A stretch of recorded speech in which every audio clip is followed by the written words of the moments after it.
sex came about. Instead of answering my question, the Minister asked her officials to respond. I still did not receive an answer to my question. We also found out last week that of the 24 genders produced by the Scottish Government, there were 14 categories that nobody has indicated that they belong to. Therefore, I would like to ask the Minister, why was the term gender instead of sex used to collect data on inequalities between men and women? Minister. Thank you for that question. I think I said at the evidence session that I would get back to the member on that. I do want to just refer to the 24 genders. I have answered a question on that before. The Scottish Government recently updated its guidance to public bodies on collecting data on sex and gender to include a coding framework for free text responses. The framework is there to help official statistics producers to categorise people who identify as trans and have completed an open response question about their trans status. The categories were developed based on responses to the question in the Census 2022. And as I have said before, the framework should not be interpreted to mean that there are a particular number of genders. It should only be used as a guide to classify responses to the recommended trans status question in the surveys.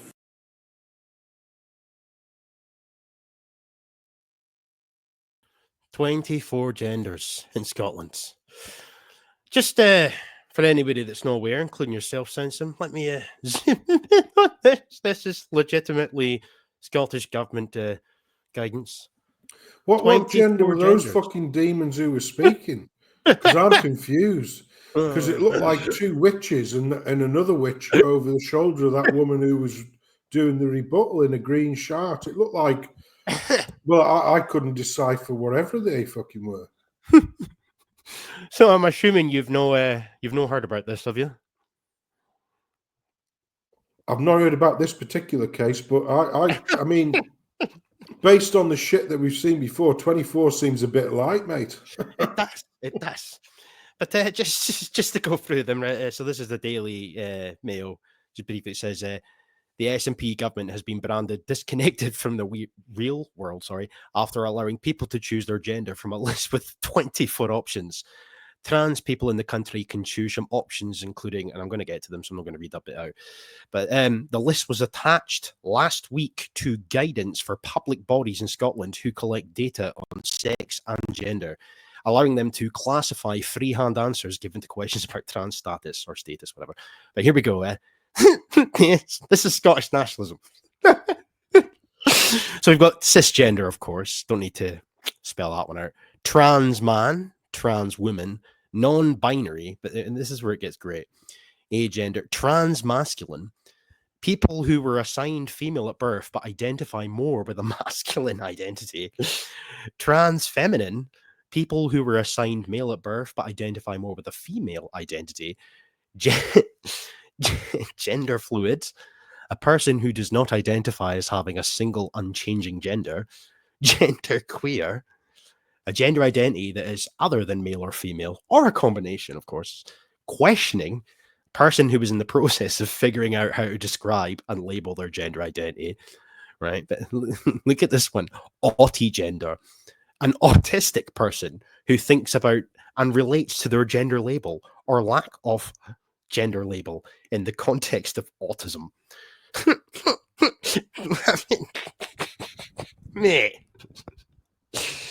I mean, I know we're all facing the same problems in a sort of like demographic level and whatnot, but I mean, that answer's definitely on the spectrum, isn't it?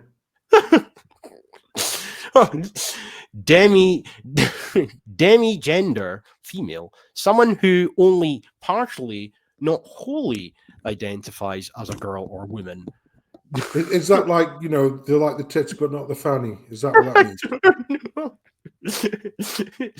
Demigender, not otherwise specified. A non-binary gender identity that has a partial connection to a certain gender. This is fucking mental,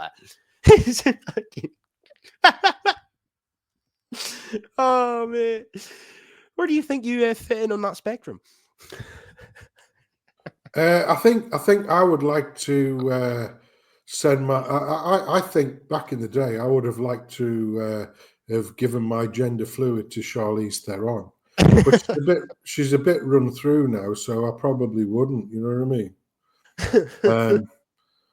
These, I mean, cisgender. That's like, you know, where you identify as what you are. Why is that a term rather than normal? You know, why don't they just use the term fucking normal? Can you explain that to me? You know, you identify as normal. Good. Yeah, I identify as normal. Oh, but you can't say normal. Why? Well, because that excludes all of these other fucking mental bastards. Oh, right, okay then. And to your point there as well, intersex, this one really pisses me off. Intersex. So this is now like a gender identity apparently. You often hear people talking about it. They'll say like, oh, there's male and female, and then there's intersex as well. No, there's fucking not. You know, some people are born with 4 fingers, but the vast majority of people are born with 5 fingers. Do not be that guy, by the way, that goes, actually, a thumb isn't a finger. You know what I fucking mean, okay? Like, it's a birth defect, it's an abnormality, it's an anomaly, etc. However, according to these people, it's now all of a sudden a fucking brand new category in and of itself. It's not. Well, However, there's always been hermaphrodites, hasn't there? I mean, there's always been genetic abnormalities where they've had both male and female organs, so to speak. But that's not the same as you know, saying being born biologically a man and then saying that you're a woman. I mean, you know, the term hermaphrodite comes actually the etymology of Aphrodite, who was the goddess, wasn't it? You know, so it's just yeah, and I did see this one actually, Deej, because I saw you put this up on, and I agree with this. Sex education program blamed for the rise in the number of trans children. Yes, because they are being systematically propagandized into thinking like that. And that's nothing more than these evil demons who've already been through that shit themselves, wanting more of that type of person in the wider community so they don't feel so fucking alone. That's the only reason for this kind of what's the word, like abuse, because it is a form of abuse in my opinion. Sorry, absolutely. DJ. No, you're not wrong, because at the end of the day, I mean, it is somewhat self-explanatory, because when I was growing up in school, like these terms were never introduced to us at all. Even the term non-binary, I'd never fucking heard of it. And guess what? Not one single person I knew growing up identified, air quote unquote, as non-binary. Why? Because the term didn't exist. But now these terms do exist, and they've been introduced to the curriculum. And as a consequence of that, it stands to reason there's going to be some children who start to veer towards the terms such as non-binary. You know, I mean, it is self-explanatory. So for anybody that tries to dismiss the idea that the education system is playing a role in a lot of children starting to veer away from what they actually are and starting to quote unquote identify as something else, it's self-explanatory. To be honest, it truly is. It's not transphobic, it's not homophobic, it's not bigotry, and it certainly isn't fascist. To point that out, you know, there's a direct link between what's been taught in the classroom in the present day and what kids nowadays are identifying as. You know, I mean, had you ever heard of the term non-binary when you were growing up?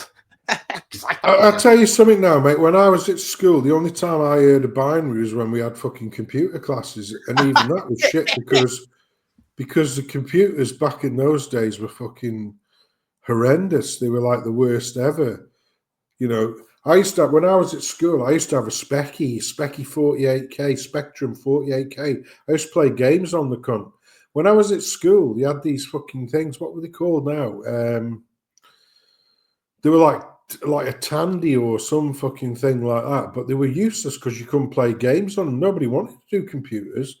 The only reason why people thought, oh, we'll do a bit of them computers, because we get to play games on them. No, they were shit. So the only time you ever heard of binary was either in maths when they were talking about number bases, which is probably racist, and in computers. That was it. That was the only time you ever heard of the word binary, which meant off or on, 0 or 1, yes or no, true or false.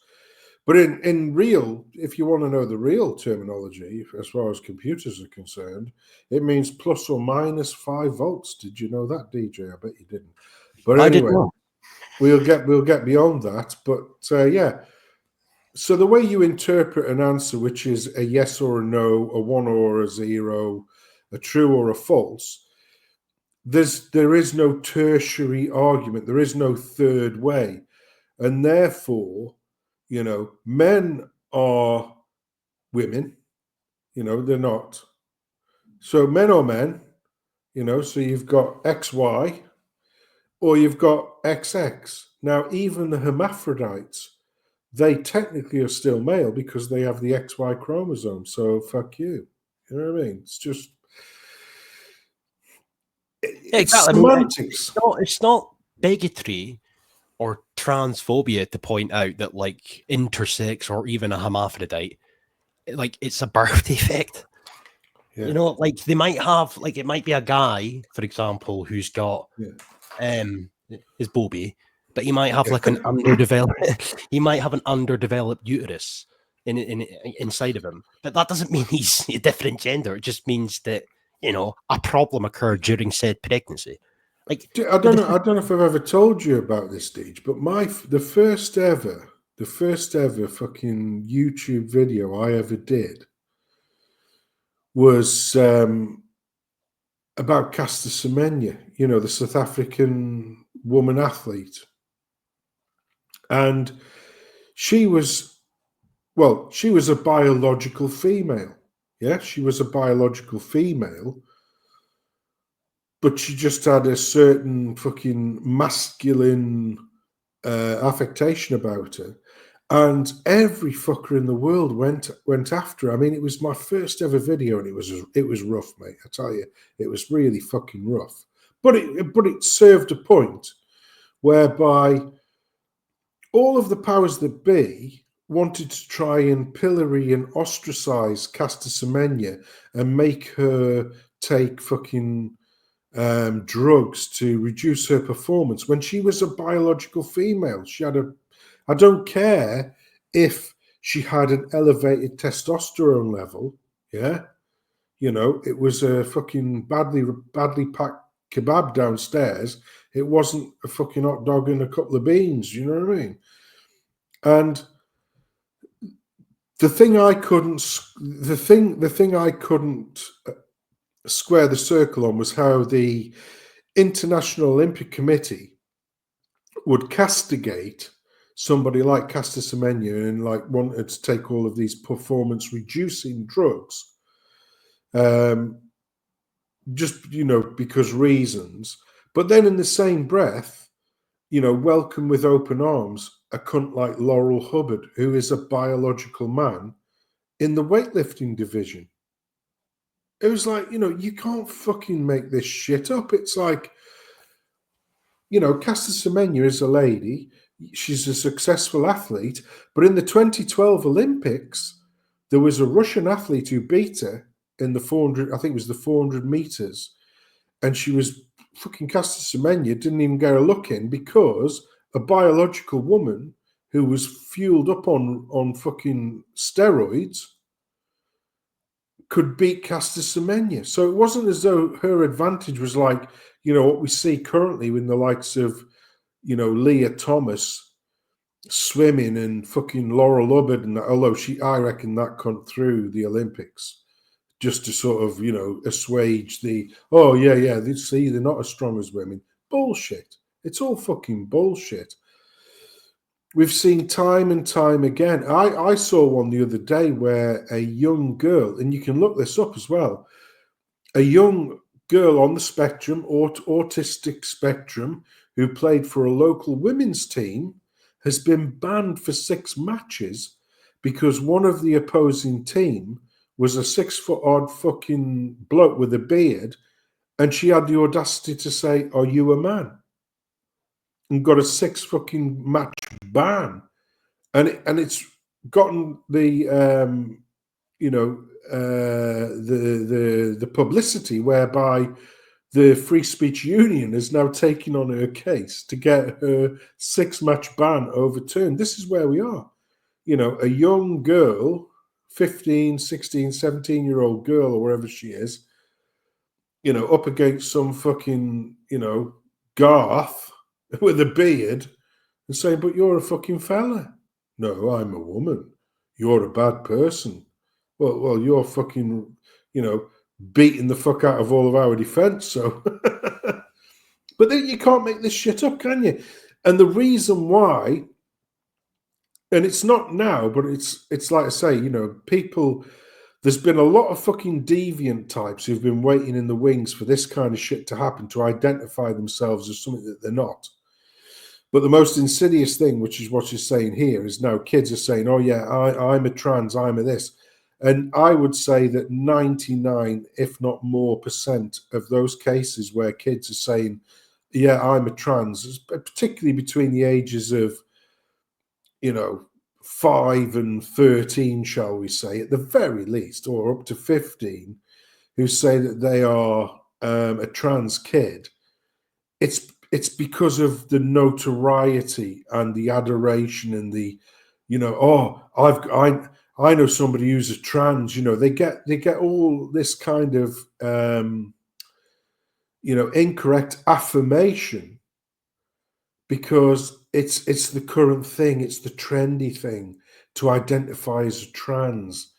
Now, there may be a tiny minority of these kids growing up who do have genuine gender dysphoria, but now it's literally trying to find a needle in a needle stack, because any kid who says, "Yeah, I'm a trans," it's like basically, "Yeah, I got a D on my exam, but it's because I'm a trans." Oh, right. Oh, well.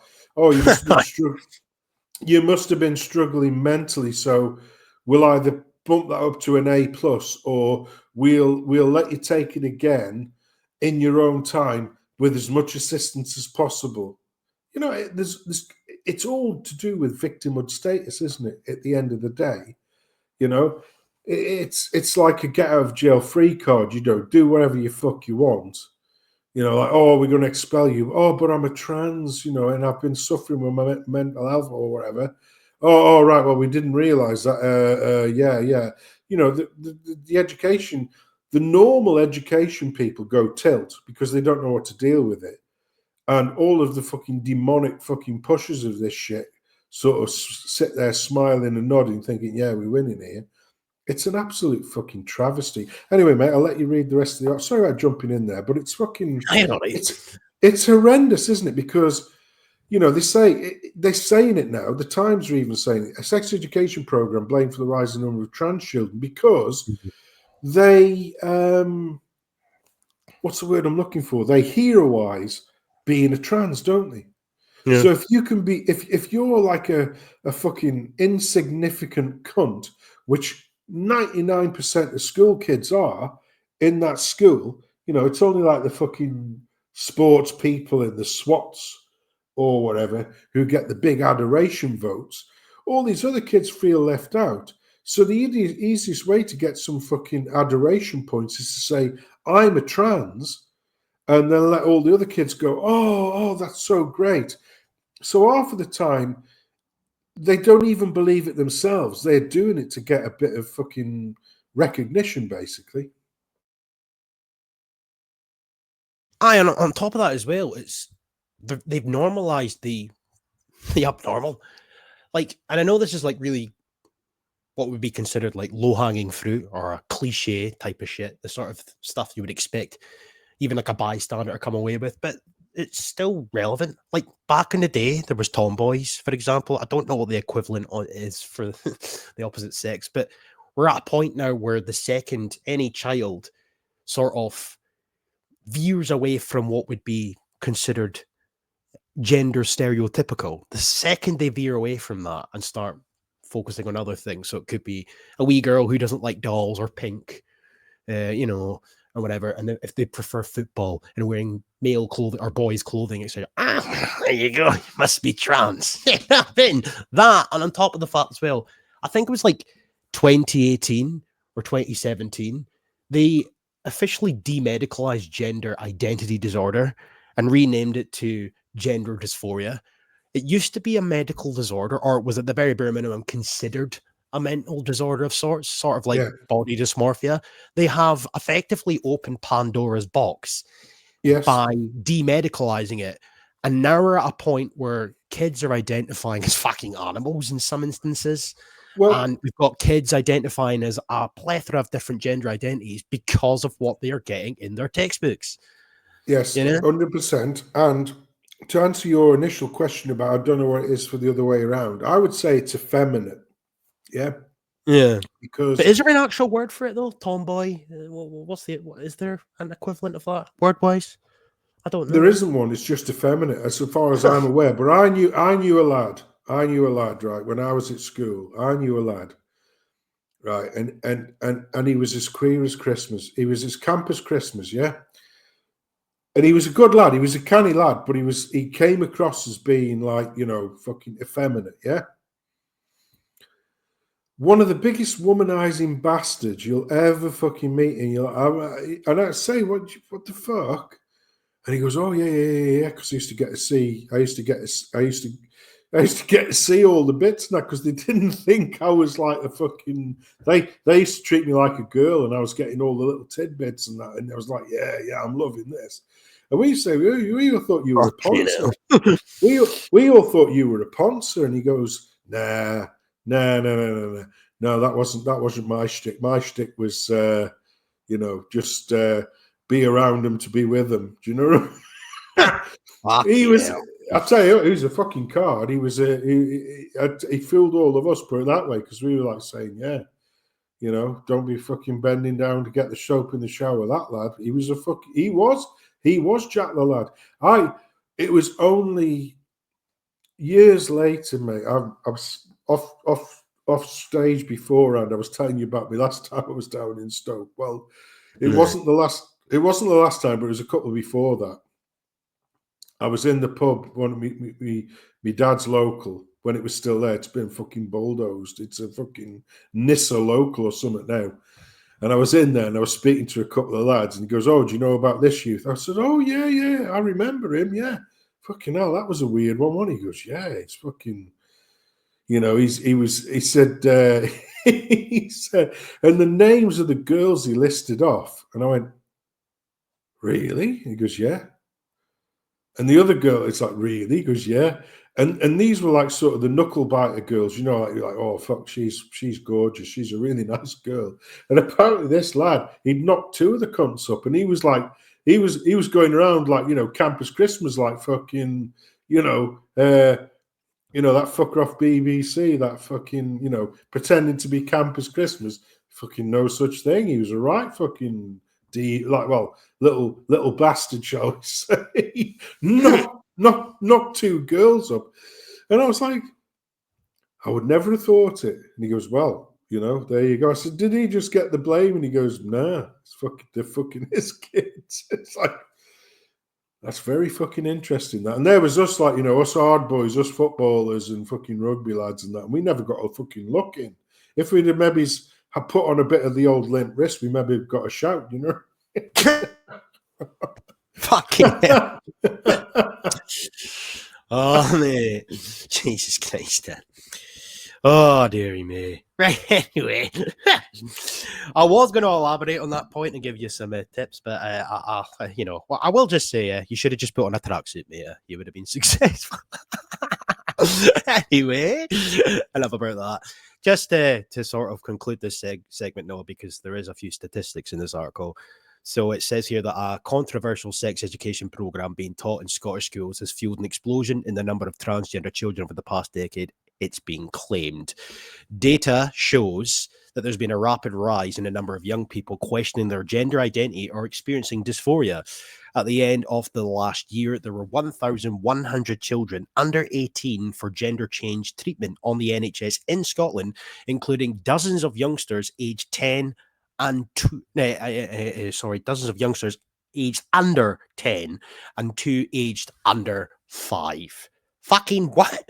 I mean, Jesus Christ. Scottish nationalism, folks. That's Critics horrific, isn't claim... it? Sorry, what? That's horrific. Not these people. I'm talking about that statistic Oh, I above. thought you meant the haircut. But you know, you're not wrong. Yeah, it is horrific. I mean, I love it, even the way it's worded. I mean, I know that it's just an article, but it's like, it is being claimed. Then they go on to say that data shows there's been a rapid rise. Well, I mean, correlation and whatnot, didn't just happen in a fucking vacuum. Critics claim a direct link between the introduction of the Scottish Government's Relationship, Sex, Health and Parenthood Education, or the RSHP resources of 2014, which they say promotes transgender ideology and exponential rise in the number of trans youngsters. Tess White, Scottish Conservative Shadow Equalities Minister, said it is crucial that children are able to attend school without being exposed to potentially damaging ideology. This can be deeply confusing for young people. We must allow children to just be children. Going on to say that the SNP government must ensure that various organisations, including LGBT Youth Scotland, are not left to promote their own brand of ideology on our children. Like, we've gone on. Oh, I know that I have, and I think in certain instances we've even gone over it on some of your streams back in the day as well. Like, this has been going on in Scotland for a long time. Scotland, for example, even this year, I'll share this tab quickly. Right, this is from who's it? The EIS, which is the largest teaching union in Scotland. Right, but even this little segment down here, right, it says Scotland should be rightly proud of being the first country in the world to embed LGBT plus inclusive education into its curriculum. We were the first country in the world to do this bullshit. The EIS played a key role in supporting this endeavour and has worked for years to support its LGBT members working in nursery schools, colleges, and university.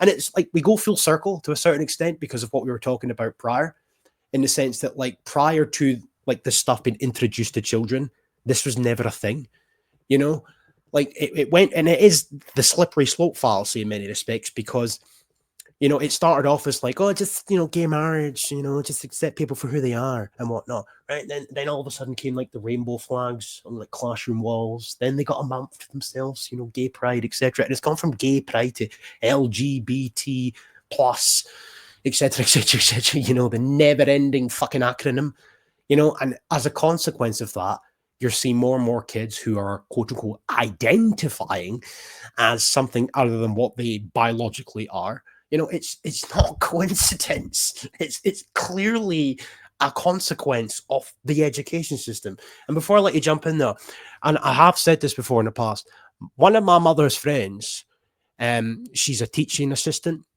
and she's sort of jumped from pillar to post the last couple of years, going to multiple different schools, including my old high school. But she's also worked in a couple of primary schools.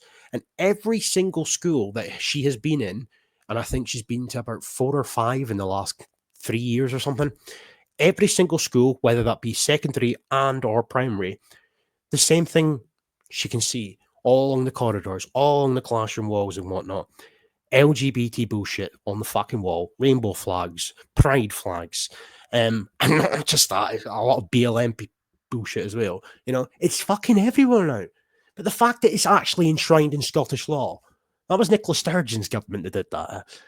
Enshrined in Scottish law, and people are scratching their head as to why there's an exponential rise in the amount of kids who are claiming to be something other than what they biologically are. It's not bigotry, under Nazism or fascism. To point it out, it's pretty fucking clear. If we were to put it this way, right, to put it into layman's terms, if we were promoting the concept of flat earth to children, right, and then all of a sudden there's a rise in the amount of kids / adolescent youth who are of the belief the earth is flat, wouldn't it stand to reason that you would probably go, well, they're learning about it in school. That might be the reason. You know what I mean? I mean, come on. Yeah, I mean that he's got an appropriate surname, hasn't he? That fella who had that thing there, Dick. You're a proper fucking dick, wasn't he?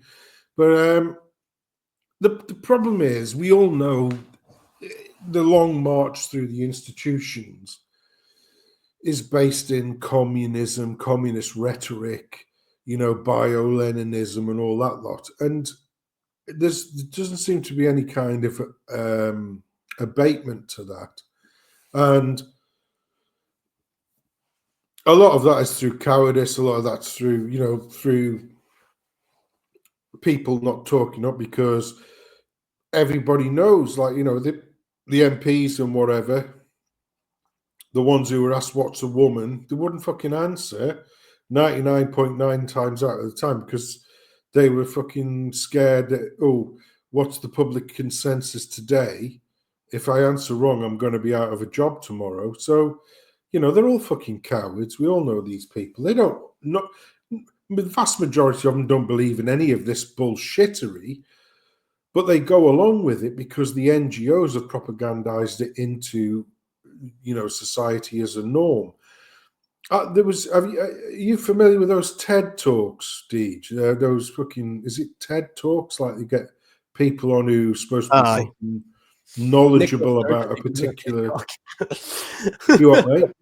Nicola Sturgeon's even done a TED Talk, mate. Has she? Oh yeah. What did you do hers on? Lipstick? Oh, or lock that off. I could probably. There was a TED Talk recently where you had some fucking, alleged, fucking doyen of education stroke science, advocating for fucking Speedos, shall we say? It's like the swimwear called Speedo, but if you take the fucking S off the front, those fuckers. Because the maps, as they like to call them, the maps. Oh, fuck me, it's true. Jesus, look at the state of that. She's done too, mate. Fucking hell. I mean, what's she got to talk about? She's fucking useless. What was her speech about? Buying a fucking mobile home or something? I don't know. Oh, fucking hell. Or it's like the first speech, marrying a baldy bastard, and speech number 2, how to buy a mobile home during a pandemic and make it sound like it's a battle bus. Was that how to maintain your bulk?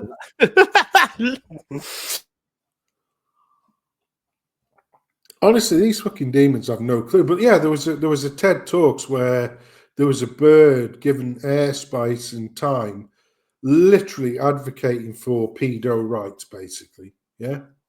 And it's like, no, nobody wants this. Nobody in normal society wants anything to do with any of this shit. And that's the same across the whole woke thing. And I think, I don't know about yourself, Deej, but I think recently there's been a massive pushback, particularly in the likes of the film and game industries, where they've artificially, promoted the woke shit, the DEI shit to the max. And people are just saying, no, fuck you. What was that fucking game that Sony did recently that was like, cost them like 120 million. I wish I could remember that. Like Sound for, no, it's not that. It's fucking, but it's like some Sony Entertainment Corporation game. And it was going to be online servers. They had all these cloud servers and that ready to do the online gaming. And, after 2 weeks, they shut the cunt down and gave everybody a refund who'd bought the game because nobody was playing it. It was one of the biggest. I don't know what game you're talking about, to be honest. Yeah, it was a big, massive booyah. I've seen many, many different things now, but it was. Let me. Well, I'll tell you what. Let me look it up now. Right, I'll just put it in now. Sony failed game. I know, like the overhanging point of what you're trying to get at is like the goal. Concord. Never heard of it. Yeah. So it was supposed to be a bit like Fortnite online, but it was so woke. Well, basically, it was woke in 3 different guises. Yeah. And this thing cost like 130 million, or it was a lot of money, yeah? And what happened was they got DEI people in to manage it, which is always a fucking, you're always on a loss leader there, because you don't want DEI hires in to manage a game. You want the fucking people who know how to write games in there. Then they got a boatload of fucking, DEI hires, managers and fucking promoters and all this shit, So this game's about to be released, 130 million. You've got all of your fucking Yakuza of Sony going, oh, we have Concord. Yeah, going to be big game. And like everybody goes, yeah, this is fucking woke shit. We aren't having none of this bullshit. So I think it was something like, when you think about GTA and all of these online games, like, the GTA is it? Yeah, GTA, Grand Theft Auto. Aye. I mean, the number of concurrent players that they know of who are playing it just in single game is fucking astronomical. But people who are playing like GTA on, they've got collab games and that now online, going around Vice City or wherever the fuck they're doing it.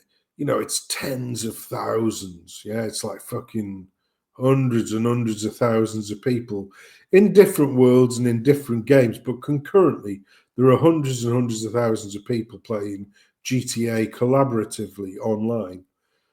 And this thing, even though it's a brand new release, when you think, oh, yeah, this is going to, fucking numbers are going to be mint on this.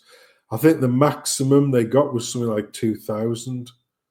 Concurrent users, which is like the square root of fuck all in the game sphere, and it never really increased. And so Sony said, "Oh fuck me, we are paying for like all of this cloud. The cloud. We're paying for all of this cloud infrastructure to host, to host a rate of like millions of players at any one time." And no fuckers turning up. You could have run all of the shit on like a fucking ZX81 basically, and Sony's saying, "Oh fuck, we're out because this is costing us something like £800,000 a month in cloud charges. So nearly $1 million a month in cloud charges, which is fine if you're getting 10 million a month back. That's a good investment because that's like a 1 in 10 investment." And nobody was playing it. So they said, yeah, shut it down. Fuck me, we can't afford. We can't afford to. And basically, the 2,000 people who were on there were the exact same types that they were pandering to, which were the blue-haired, nose ring, fucking, wokerati. You mean Scottish ordinary? No, well, and Scottish nationalists. But they all turned their back on it, and I think that this is going to be, I think Academic Agent has a bet with one of his gaffers, one of his mates, and he said putting the woke away.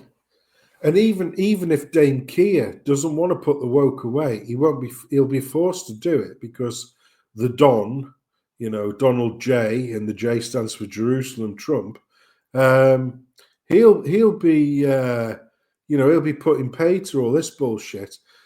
But the companies themselves are just fucking taking themselves out of the market. I mean, there was a film that's just coming out now, some like the Captain America's excuse me, reincarnation, and the new Captain America is the lad who had wings in the other Captain America films, because Captain America's not going to be Captain America. And everyone's saying, yeah, this is shit. Yeah, this is shit. So they keep on pushing it back by a couple of months, and they keep on doing even, I mean, it's like in post-production, and they are doing script rewrites in post-production, which means that they have to get all of the relevant actors and sound engineers and composers and what in to rewrite, because they are shitting themselves, because every fucking thing that's coming out of the wokerati is turning to shit. You know, you've got the fucking Star Wars franchise, the latest one, which was what was the latest fucking Star Wars thing? It was like some fucking the Acolyte. Apple. Yeah, that Acolytes. Yeah, Yeah. you know. Yeah, Jedi's are fucking born from two fucking lesbians' parents or some shit like that. It's like fucking they are. Well, sorry, run that by me again. Jedi's come from where? Lesbian fucking parents. Right. Okay. Well. How is that working out for you then? Well, it fucking isn't, is it? Because they've cancelled it after one show, and then.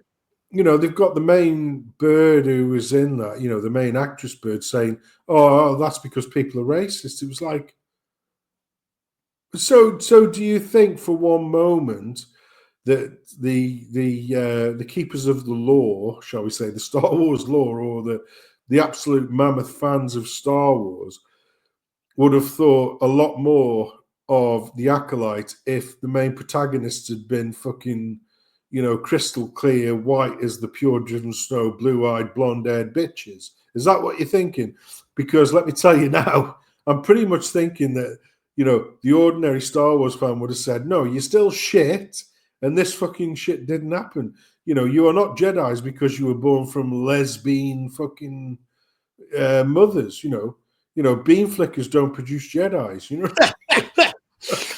On top of that as well, like on a to your point, I'll get to, but like the other thing as well, I never watched the Acolyte, but the thing that I did see from that is that like it totally butchered the Star Wars lore, whatever, in terms of like Anakin Skywalker was supposed to have been born from, you know, it was like a miraculous birth, sort of same principles like Jesus Christ, you know, like no sexual, nothing sexual occurred. The woman just ended up pregnant. Anakin's mother ended up pregnant, same way Mary ended up pregnant without any sexual endeavors occurring, right? He was the first, he was the chosen one. He was born from midi-chlorians. That was that was the word that they used. And then all of a sudden, here we have the Acolyte that came out, and long before Anakin Skywalker had ever been conceived, miraculously speaking, here's another some babes who were born. Just totally butchered the lore of Star Wars completely. But also to your point as well, like what you're getting out there is go woke and go broke, effectively. But I've never really understood that concept. Like, I don't understand how like companies, whether it be Disney or otherwise, how like if a business, you would assume their whole purpose is to try and generate revenue and money, profit. But they must fucking know that the more bollocks they punt out, the less money they're going to make. I mean, it reminds me as well of like, remember like several years ago, the Gillette advert, like fucking Gillette lost so many sales over that, or even recently the Jaguar advert. I mean, what the fuck? Oh yeah, like what that's the a fucking disgrace. What are you doing? You know, like what are you doing? You're going to get pushback. You're going to lose some. Jags for fags. It's like, what the fuck are you doing? You know, but like, I don't understand it. Like, I don't, because obviously it's like a overused phrase at this point. Go woke, go broke. But like, they must know. But it isn't. You see, they must know that this is the master plan. You see, because there was a rebuttal to that argument of go woke, go broke, which was don't go woke and go broke, which is the likes of BlackRock and Vanguard, who are pushing ESG, which is the bastard child of DEI, which, if people don't know what, ESG is supposed to be for equity, sustainability, governance, or whatever it is. My favorite word. And DEI stands for didn't earn it. Sorry, it stands for diversity, equity, inclusivity, which basically means didn't earn it, yeah? And those companies, you know, if you look at who the people who hold the real purse strings, so don't look at the company that you're looking at. Look at the companies 3 or 4 above that. Everything's owned by BlackRock, Vanguard, and Forestry, or for whatever it's called. Yeah, these massive, great, big fucking hedge fund management companies. And the worst thing of it is that, you know, BlackRock's portfolio is heavily invested in Vanguard. Vanguard's portfolio is heavily invested in BlackRock. So you've basically got a closed shop on the entirety of everything. So, people talk about Google, Alphabet. Yeah, it's owned by those cunts. Everybody talks about fucking Apple, owned by those cunts. Everybody talks about Microsoft, owned by those cunts. Every single fucking commodified thing these days is owned by one of those three fucking companies, with very, very, very rare exceptions.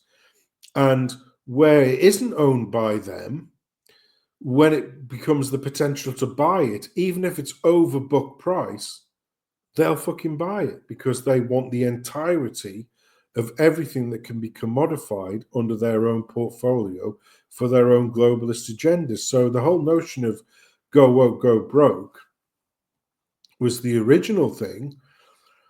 And then that was revised to don't go woke, go broke, because even though from a business model perspective, it looks disastrous, whether it's Gillette, whether it's fucking Bud Light, whether it's Jaguar, because these fucking huge multi-trillion pound organizations hold the purse strings, if they fuck up but they've done everything that the regime wants, they're going to get handouts and kickbacks and savior money. The companies who are pretty much self-sufficient now, but who won't go down that path of the go woke, go broke sort of mantra, they will be squeezed out of the market until either A, those top three fucking hedge funds own them, or they're just fucking pushed out of the market. So there's, like I say, there's the go woke, go broke one, which is where you get the initial backlash of the consumer saying, yeah, fuck this, I'm not ever going to drink Bud Light anymore. I'm never going to shave myself with a Gillette. And the regime saying, yeah, well, we don't give a fuck because, as long as they're pushing our message, we'll still fund them. So there's no incentive for managing directors and, chief of staff executives in these businesses to go against that, because they know that they're going to be minted either way. If the company fucking loses billions in a year, the people at the top are still going to be minted. They don't give a fuck if they have to, sack tens, if not hundreds of thousands of people at the bottom of the chain who rely on those jobs, etc., to earn a living. They don't give a fuck about them, but that's always been the same, hasn't it?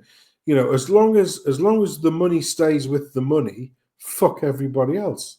And that's the way it's going to be. So, but I think that particularly in the gaming industry, we're seeing now where the refusal to even engage is so cataclysmic with the industry as a whole, it can't be ignored anymore. They can take it on the chin when, if, say, for instance, they were expecting, 500,000 concurrent players. If that's only 100,000, they still take that as a win. The fact that it's 2,000, it's a big fucking loss. And because it's happened in rapid succession in many cases, now we're finding that these people who, are all on board with the wokerati are now saying, well, we appreciate the sentiment, but we need to actually make some fucking money now. And I think we're going to see a little bit more of that. Like I say, Sony pulled the plug. It wasn't the fans. It wasn't public pressure. It wasn't, it wasn't people saying, oh, there are certain bits of this game that are absolutely abhorrent. Like they were fucking, part of the game is, buy credits to get an abortion or some shit like that. It was nothing like that. It was just the fact that all of the characters were hateful cunts. All of the landscapes and that were just fucking artificial. And the gameplay was like the original ET game on the Atari 2600. If you decide to turn left, you're okay. If you decide to turn right, the game's fucked. You can't go any further because it was never meant to be a game that should have been released on that platform. And yet they did it fucking anyway.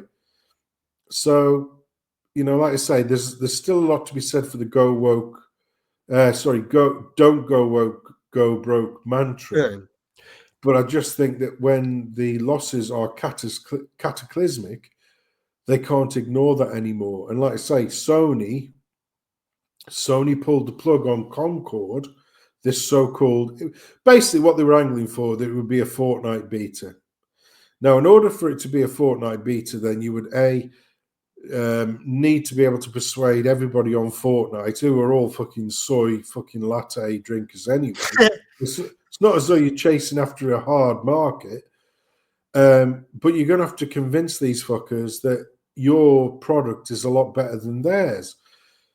And oftentimes it isn't, even without the woke bullshit. So you're already onto a loss leader there. But when you add into it all of the fucking woke bullshit as well, they were never ever going to win.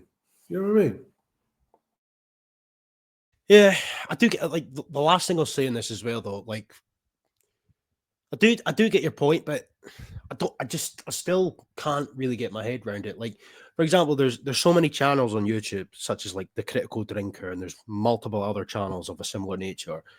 And like the sort of common consensus that you often hear from these people is like, stop force feeding us diversity, etc., etc. Just give us a decent storyline, decent plot, etc., and people will warm to whatever program it is. And like, if their intention was to sort of normalize the ever increasing amount of diversity, then like surely then you would just do that. These people would do that. They would create a decent storyline. Like, for example, let's just hypothesize and say that the Predator franchise never existed, but now it exists in 2024. And instead of Arnold Schwarzenegger being the fucking main character, let's have, I don't know, Denzel Washington or something. Like, you could quite easily insert a black guy into that because it was a banging film in and of its own right. You know what I'm saying? But like every time force feed us this diversity bullshit, it's always crap. It's not worth watching. Nobody likes it. And I know, like, there's the argument you could put forth, like, you know, that like, what's the expression that they say? I'm fucking struggling to remember, but it's like, irrespective of like what attention it gets, whether it's positive or negative, it's better than nothing. Like, but if you're being bombarded with negative attention, yeah, it might bump up your views, but people are not watching it for the right reasons. They're either watching it to ridicule it, or they just won't watch it at all. You know what I mean? They could quite easily insert diversity hire, so to speak, into decent, well-written franchises and or sitcoms and or films in and of themselves, but they don't do that. Like, they make it so obvious and so distasteful. Hence why the term, I think, in my belief, is that's why the term go woke, go broke exists. You know? Like, and another example I'll give you just briefly, as I said, the Predator. Like, imagine Alien. The Alien franchise never existed, but now it exists in 2024. And instead of it being Sigourney Weaver, we have some BAME. I don't even know any BAME actresses off by heart, name-wise. You know? If it was well written, well choreographed, etc., then there you go. But they don't do that. You've got the likes of fucking Black Panther, where they've got white slaves. Nobody likes that crap. So that's what I don't understand about it, to be honest. It's just like every time they come away with this crap, whether it's in game format or film format, it always flops because nobody likes it. You know, it's not just a case of it being. This is to your point from earlier, like the bird from the Acolyte. Like, oh, you don't like this because of you're racist, you know? Like, no, that's because it's shite, mate. You know? Well, it's shite. Yes, there's an overemphasis on pushing diversity into the equation, but that's not why people dislike it. But that's just the mindset of these people. Do you remember a film? Do you remember a film called Pay It Forward? And it was Kevin Spacey and Haley Joel Osment, you know, the youth off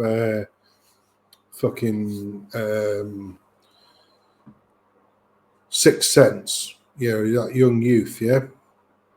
Well, I know who you're on about, but no, I haven't seen that film, no. Well, the film Pay It Forward, Kevin Spacey plays he's a teacher, and he's teaching this young lad, Haley Joel Osment,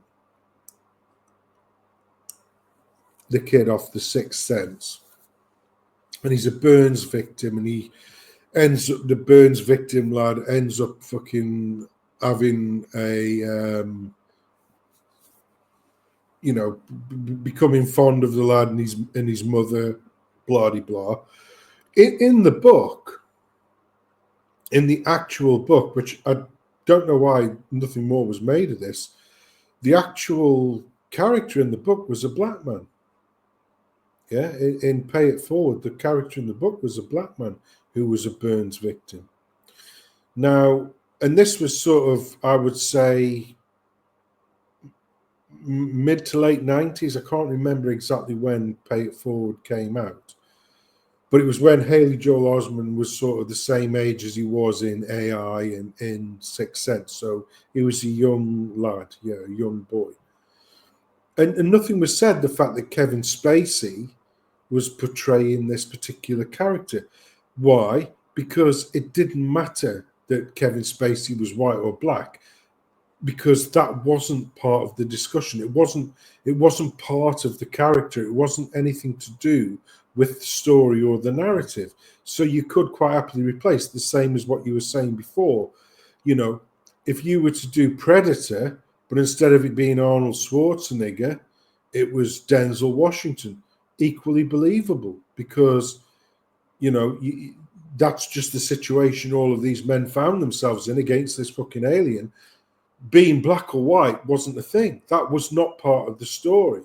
But when you have, like, you know, I've been watching the latest series of Wolf Hall. Now, the original series, I didn't notice it then, but maybe I wasn't as awakened as I was with Mark Rylance and Damian Lewis, etc. But in the first series of Wolf Hall,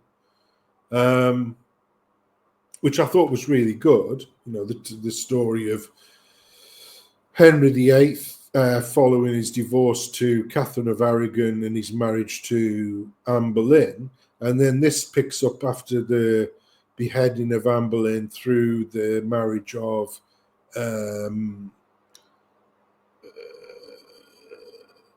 who was it? So it was Catherine of Aragon, Anne Boleyn, Jane Seymour. So he's married to Jane Seymour now in this fucking thing here. But what I noticed in this one straight away, maybe it's because my my antenna hadn't been attuned, but in every fucking scene now, all the at least one or two of the ladies in waiting are all BAMEs. At least one of the fucking, the King's Guardsmen are fucking BAMEs. Or and the only claim that these fuckers have to Henry VIII is that there was allegedly a BAME fucking bugler somewhere in his realm that he probably never even fucking set eyes on.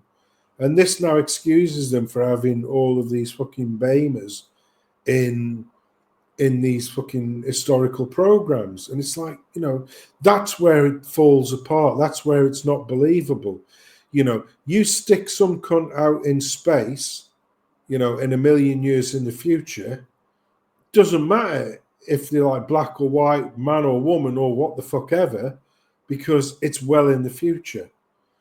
Similarly, when it's works of fiction, such as Predator, or We're on Earth Now in 1987 or whenever it was, it doesn't matter if it's Denzel or if it's Arnold or if it's Bruce fucking Willis, you'll believe it because, it's part of that era. Where it falls apart is when it's like, fucking, the Finnish fucking battle with Russia just before the Second World War, and it's like, all of the Finnish army are all BAMEs. It's like no. Yeah. No, that's literally just can't exist. Those two things, you cannot square the circle on that. You've just done it to make brownie points in the modern era. And that's where a lot of people have an issue. Yeah. Like I say, if it was some fictitious shit that was going on, back in before time, recorded time, like let's say, for instance, it was like a fucking, Stone Age man film fighting off fucking nasty animals and shit, and they're all black. Well, that's legitimate because they could all be in fucking Africa, couldn't they? Fighting off fucking giant crocodiles and shit. That could be legit. But you're never ever going to see in that same film a boatload of fucking white fucking Neanderthals and black Neanderthals kicking shit out of a crocodile because they were geographically so far removed. It couldn't have fucking happened. This is the problem that we face. You know, this is where it is. It's just lies. That's essentially what that kind of shit is. And people are becoming acclimatized now to their lies, to the event where they're saying, you know what, this is all fucking bullshit. I want nothing more to do with it. And I say more of that because the more people who do say, yeah, this is just bullshit, I want nothing more to do with it, then the less chance it's going to have to, the less oxygen it's going to have to happen in the future.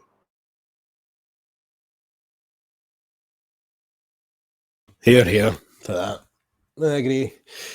I was going to elaborate, but I don't want to go on too mental of a tangent because there's obviously a few other things to get through here. But I'm sure while you were speaking there, you probably see what I've had shared on the screen, keeping to the previous theme of schools, etc., climate action. In this instance, there's a video that I've got, and it's not the one that's on the screen via this, but I will just read this out very briefly. I mean,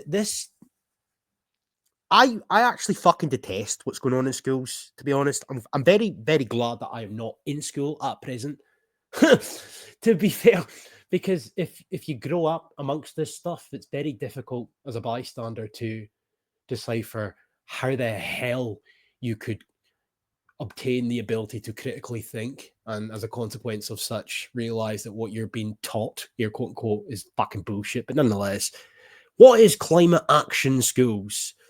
And it says, Climate Action Schools is our framework of education initiatives to support Scotland's educators, young people and children to progress learning for sustainability, my favourite word, and climate change education. Climate Action School focuses on 5 main outcomes: learning for sustainability, climate emergency, biodiversity, litter and pollution, and amplifying pupil voices. Okay. And we'll just briefly share this one. About Us, this is Keep Scotland Beautiful, one of the many organisations that's polluting Scottish education at present.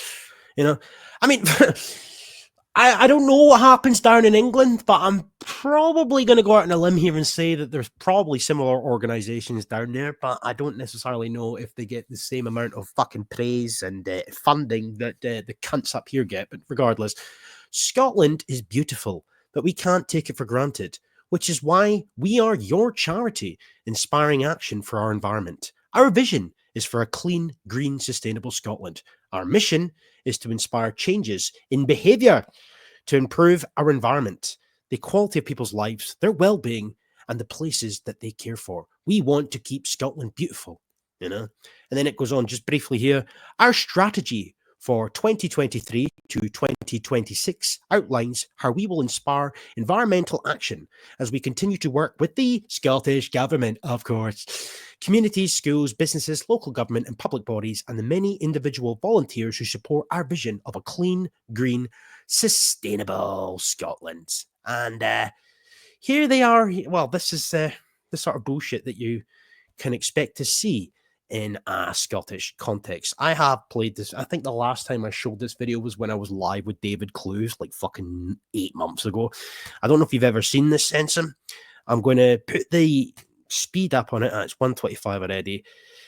Just because I want you to hear this, okay? But this is fucking mental. Climate justice according to a kid. Climate change for kids, okay? This is Scotland. Okay. Mate, yeah. Listen to this crap. Climate justice, according to a kid. What is climate justice?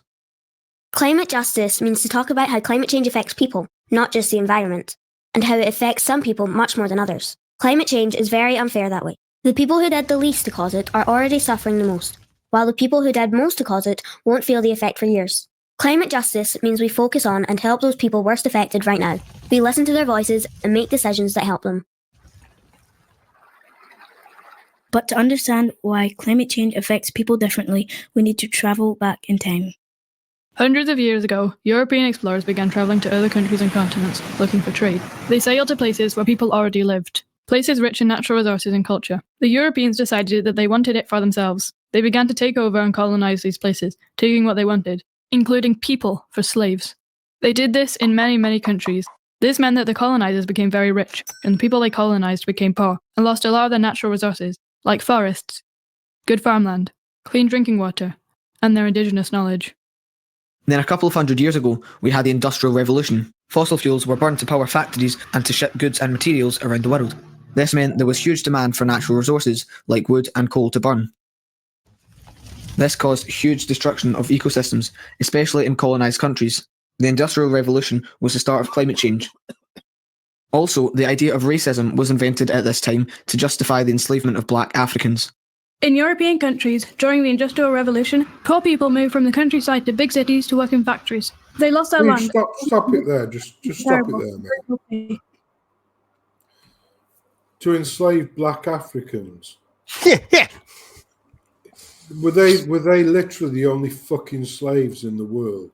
This is bullshit, isn't it? It's just fucking country of the worst kind. Mm-hmm. They don't want to talk about the indigenous slavery within South America. They don't want to talk about the indigenous slavery within Asia.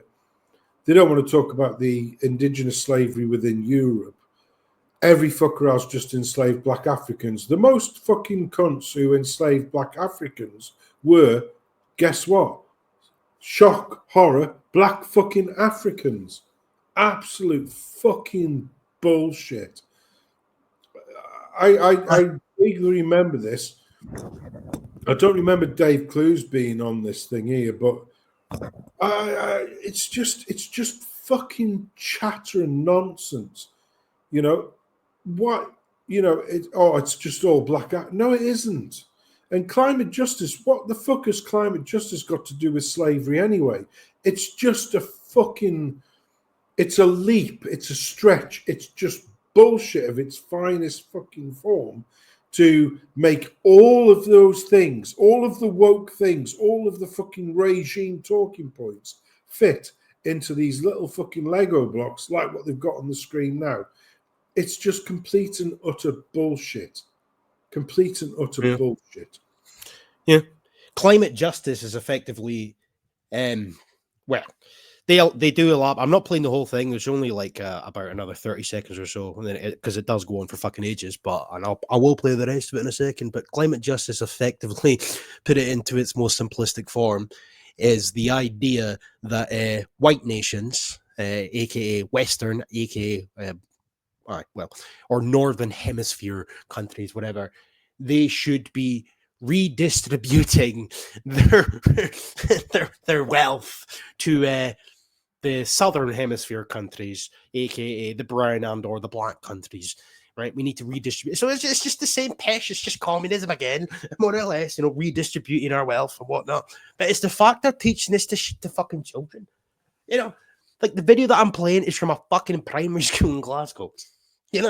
It's just mental how they managed to link everything in together. And to your point as well, they never speak about the Barbary slave trade, the Arab slave trade that went on for centuries prior to the Europeans ever landing on African fucking soil. Never any mention of any of these instances. No, it's just let's exclusively single out white people rocking up on boats and kidnapping a rake of George Floyd's. But I'll play the rest of this. I'm not, as I said, in the whole thing, but this bit here, wait. This is still happening in countries across the globe today. The effects of colonisation, the Industrial Revolution, and racism can still be seen today. Around the world, Indigenous people, people of colour, poorer people, women and children are already suffering because of climate change, even though they did the least to cause it. This is climate injustice. It's not. Did you see that as well? The way that they rattled off the list of things. People of colour, women, etc. It's just excluding white men. That's just fucking mental. It is mental. I mean, if ever there was an argument for homeschooling your children, then fucking look no further. Honestly. Scotland, I find it repulsive what's going on in Scottish school. Well, once again, I say this again, it doesn't matter if it's the transgender issue or this. It is a form of child abuse. One is Aye. physical, the other is mental. It's an aberration, and it is child abuse. I'm telling you now, right? All of these kids who are propagandized into thinking about, climate change and whatnot, don't give two stony shits if they see a fucking riverbank strewn with crisp packets, fucking plastic bottles, and all that kind of shit. Yeah, because when we were kids, what about caring about the environment was pick your fucking litter up, don't leave it all over the place. Places of natural beauty.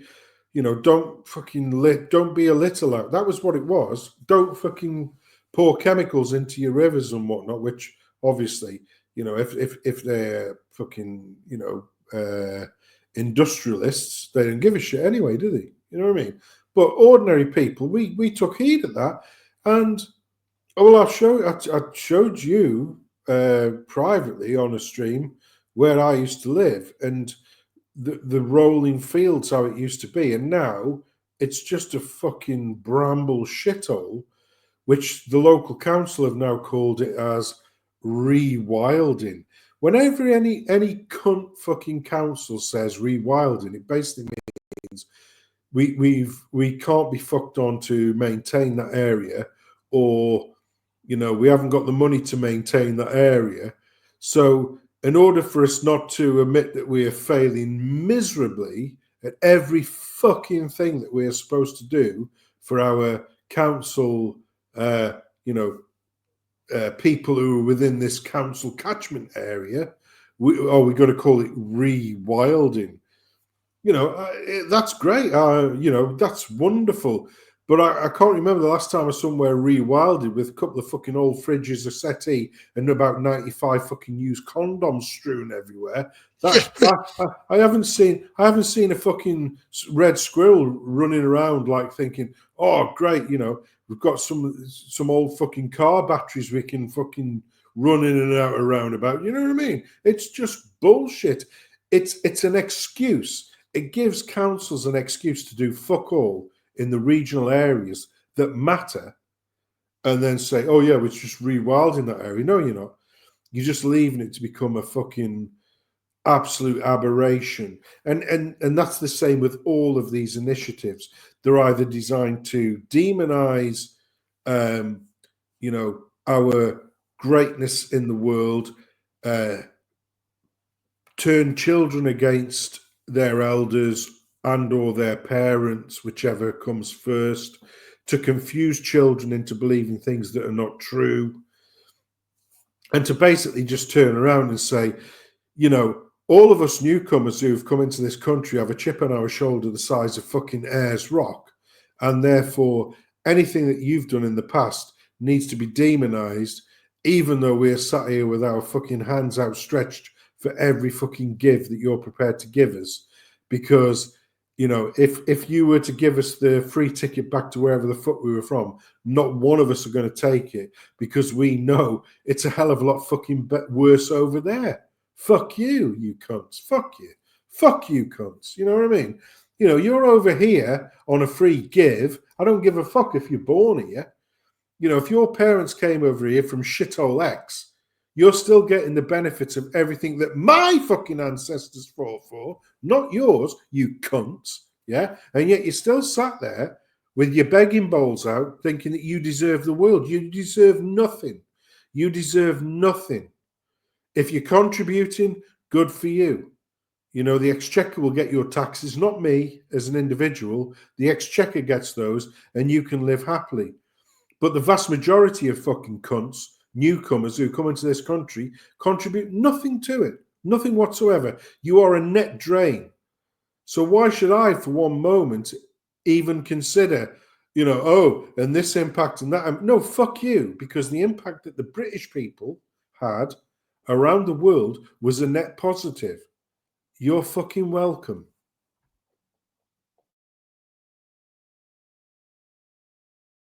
Just to your point there, by the way, let me get this up. I don't know why my Laptop decided to open a fucking brand new tab and spurg out there. But just to your point there, actually, on that, I think, is it this? Right, wait, let me get this. Let me fucking get this. I'm gonna get this because this is pretty peculiar. Literally to your point. Oh, I fucking hate when I do this. Reminds me of the old days when I used to appear on streams all the time. And like something would come into my head in real time. Yeah, but I mean, as I think William is the one that coined the term fucking DJ 10 tabs. Yeah. Here we go.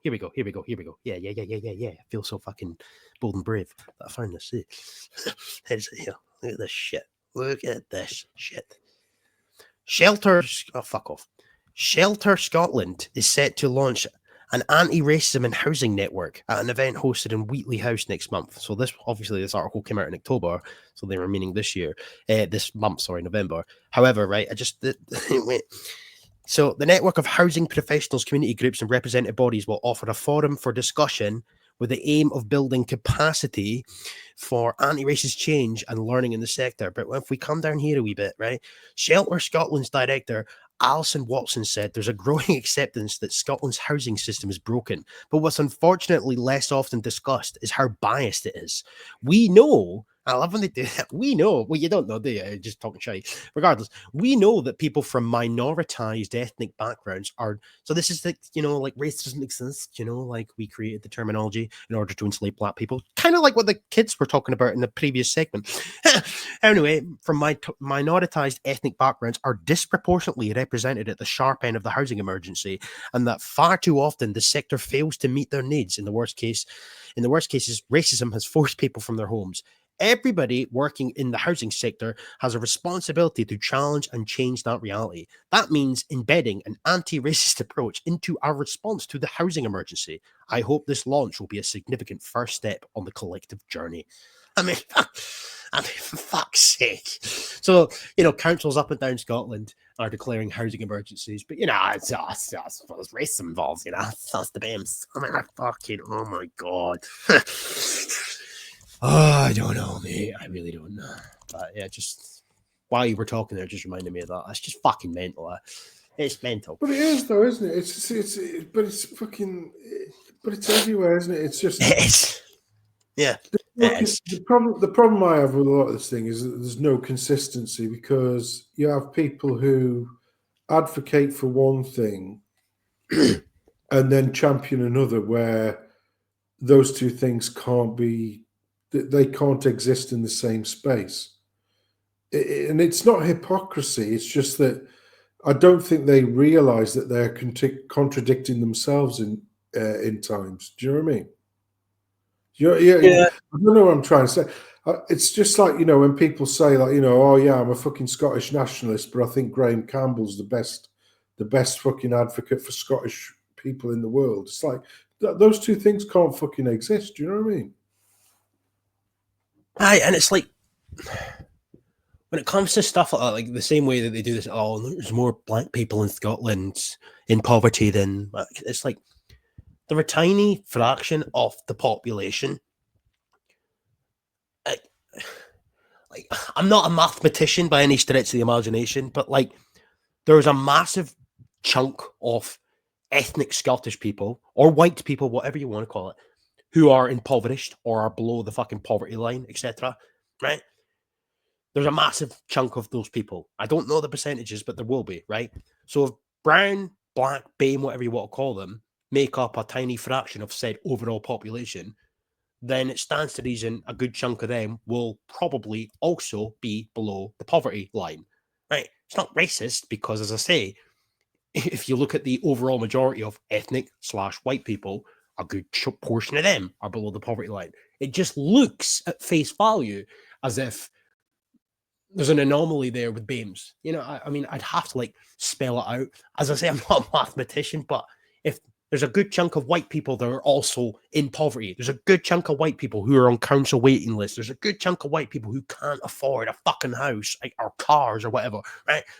That's not racism, though, is it? No, it's just poverty. But if it's brown and black people. That's racism. I'm sick of it. But if they can sort of normalise, in the case of Shelter Scotland, if they can normalise the idea that it's racism, then it justifies any initiative that comes after the fact to try and rectify the problem of racism. You know, if you know what I mean. But anyway, so this is what I made my wee rambling Highlander video on earlier. And fuck me, by the way, that was difficult. So I went out earlier on to a loch near me, Loch Moy, my favourite loch. But because of the snow we've been getting up in the Highlands, I couldn't get into Loch Moy. So I went to a nearby loch. I pulled up at a passerby place, had my wellies on, and I was like, right, I'm going to go here and I'll get some photos and I'll record my video. Well, fuck me, by the way. Started walking through the snow, and the next thing I know, I was literally up to my waist in snow. I was like, right, it's time to turn back. But regardless, this is what I was talking about. And I just want to get your thoughts on this quickly, right? So I'm not going to spend too much detail or attention on said article here. I'll skip it to the next tab, but the principle still remains. So a Wishaw MSP insists Scotland's migration service can help investment in her constituency, right? And there she is there. Lovely, lovely stuff. Anyway, Claire Adamson says Scotland's migration service, which offers people who have moved to Scotland to access specialist advice, can help to draw talent, businesses, and investment towards her Motherwell and Wishaw constituency. Originally launched in 2024 to support new immigrants, international investors, and Scottish businesses, this service is now expanding to support those who have a job offer or close family in Scotland or wish to stay here once their studies have ended. Okay, but this is the section here. It is hoped that the scheme will help to reduce labour shortages caused by Brexit, as well as, and this is the bit here, addressing Scotland's demographic challenges, with research showing Scotland is the only UK nation predicted to see a decline in population within the next 10 years. She goes on to say that Scotland's migration service is helping to bring talent and investment from around the world to Scotland. We are an inclusive and welcoming country, says who? You. And the benefits and necessities of inward migration are not talked about enough. We need to confront the realities of our demographics. We have an aging population and we are set to experience population decline over the next decade. Coming to this tab, right? This is still in the same topic. Scotland's migration service has been expanded. Goes on to say that the service will support newcomers to settle in Scotland, help more people and employers to navigate the immigration system, and attract more working age people to Scotland, which will help to address skill shortages and curb population decline. Now, the point of my fucking video earlier on was to point out that this rhetoric has become so normalized now, and people just don't seem to realize what that is. When they talk about like an aging population and or demographic decline, etc., or curbing demographic issues, it's replacement migration. Like, they're talking about replacement migration. We need to import people because you're not having children. I mean, what fucks me off the most is that, like, the idea of replacement migration, despite the fact the United Nations coined the term in like the year 2000, is that it's brandished as like fascistic and far right and conspiratorial, but yet they all talk about it. Like, all of our politicians, our puppet wet white politicians, speak about it to no end.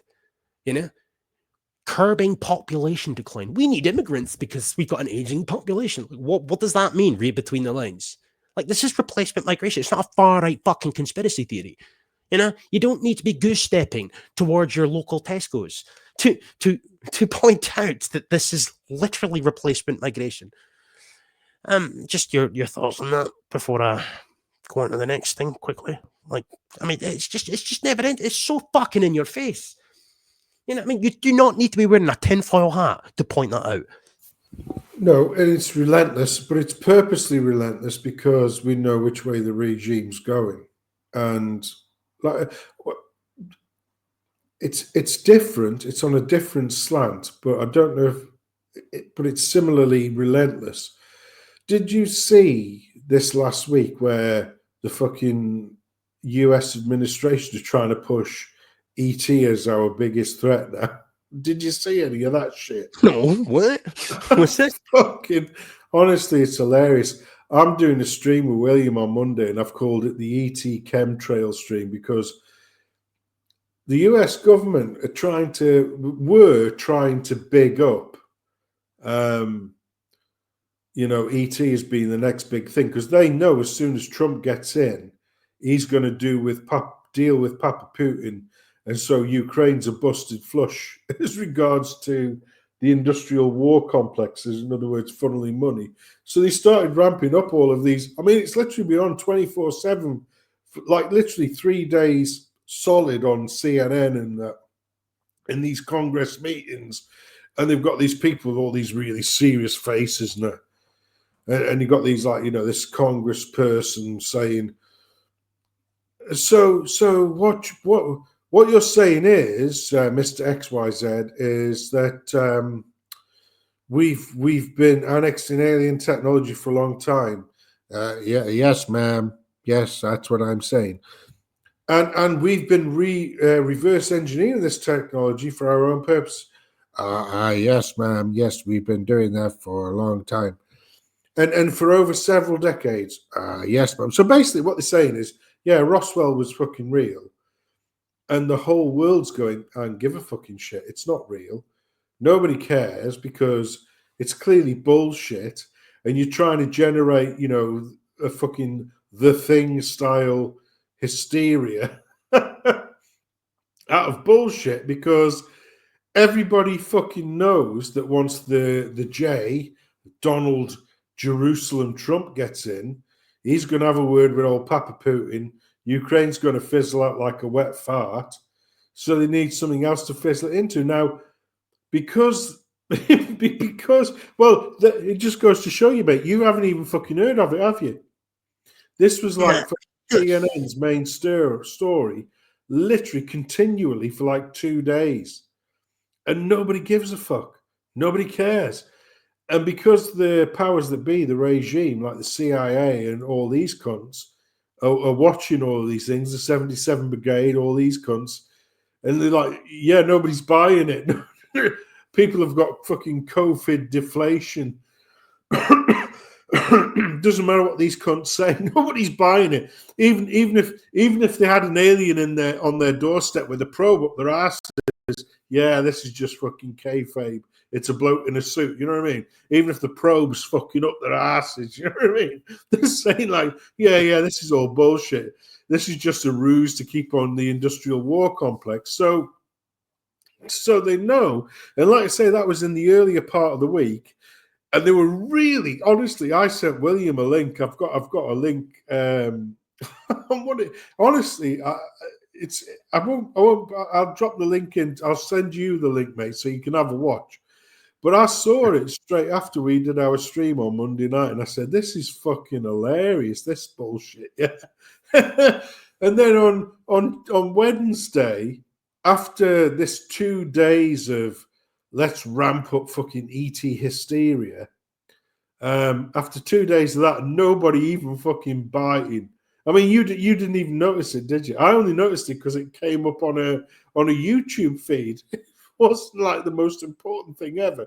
Which, if ET was a real thing, it literally would be the most important thing of an era, if not a generation. It'd be the most important thing ever. Yeah. And nobody gives a fuck. So on the Wednesday, we're authorizing intercontinental ballistic fucking missiles for Ukraine to send into Papa Putin's Russia to escalate fucking nuclear war. You see, these cunts, these absolute fucking cunts, the one thing that they can't do without is some excuse to keep on fueling the industrial war complex, because that's how they all make their fucking money.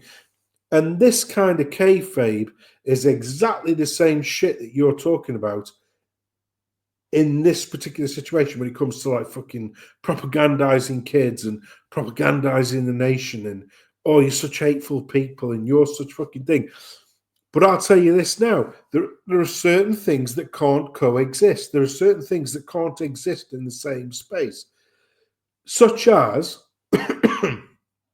we are either the most horrible, hateful, nastiest fucking race of people and nation the world has ever seen, and therefore, no cunt in their right mind would ever want to come here. Or the reverse is true, where every bastard in the fucking world outside of the West and the wider Anglosphere wants to fucking come here. Now, what are we seeing playing out in real time? The former, where we literally are the nastiest cunts, like we are the Andaman Islands on steroids, or the reverse, where every bastard under the sun comes into this country. You know, we can't be both things at the same time. We can't be the nastiest, evilest, fucking racist, slavery onerous bastards in the world ever, and yet all these cunts want to come into this country. Square that circle, DJ. Explain that one to me, mate. Because I can't fucking explain it. And that goes back to all of these fucking situations that we see now. Fucking trans kids, fucking, you know, climate, fucking, you know, you've got a hateful country. We want to be separatists. We want to be included in that. It's all part of the same fucking machinations. You know, and none of it fucking makes sense when you take a Mars view of Earth and you look at us and you think, yeah, those fucking Earthlings are fucked, aren't they? Poor cunts. Even like you were on there, like I was told this by my mother. Like I never seen it firsthand. With Donald Trump and that, but like apparently, like in America, obviously the massive spurg out over Trump getting elected, Mr. Jerusalem, as you call him. Like apparently, like a lot of like the SJW types, shall we say, in like colleges and universities, they're being offered like pet therapy in the safe spaces and shit. It's like what? Like we are like literally headed towards extinction levels of retardation. You know, so many people are engulfed in the most nonsensical, I don't know, like worldview. Like I don't get it. I really don't get these people. And that's not to suggest that Donald Trump is anything to fucking write home about, by the way. But I'm just saying, like the fact that it's 2016 all over again, like mental spurgouts. There's an ever increasing amount of the populace worldwide, in particular in Western nations, where they're like seriously not wired up, right? They're not. They're really fucking not. But as for the CT stuff you're talking about, I have no idea. I've legitimately no heard about that. That said, mate, like I've barely paid any attention to the fucking news. It was my granny that told me that Donald Trump was elected, and that was days after the fucking election had occurred. I've not paid much attention at all to the news, but I'm cautious of the fucking time there. So I'll put this one up because I seen this today, and I was in Tesco's earlier on this evening with my mother and my grandmother. I had to go to my grandmother's house because she doesn't drive anymore. She sold her car. So I had to go pick her up to take her to Tesco's as well. My mum wanted to do some shopping as well. So they were both walking about with fucking trolleys, and I was kind of stood there like a spare prick. But my grandmother picked up the Inverness Courier, and while I was walking around the shop with her, had a wee fucking read through it, and this was on like page 2 or 3 or something. I just thought this was a lovely wee story, and I think maybe we should sort of end on a nice note.